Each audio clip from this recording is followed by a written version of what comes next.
звездой, два молодых человека, и таких ярких рядом.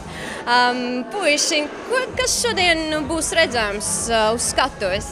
Es domāju, būs ļoti aizraujošs un interesants šovs, ko mēs parādīsim no savas puses. Un nosaukums jūsu duetam ir? Master of Spark. Un kāpēc tāds nosaukums? Mēs izdomājām Master of Spark, jo mēs katrā savā šovā liekam kādu mazu dzirksti, tad beigās izdomājam, ka vajag Master of Spark, lai būtu katrā šovā. Mēs taisām vienlīdzīgi, bet katrs šovs ir atšķirīgs ar savu dzirstlīti un interesantu pasākumu. Un kā jūs uzzinājāt par Dami festivālu? To es nezinu, man jāprasa pareizi. Kā tu uzzināji? Tu biji tas, kas atnāca šeit ar duetu.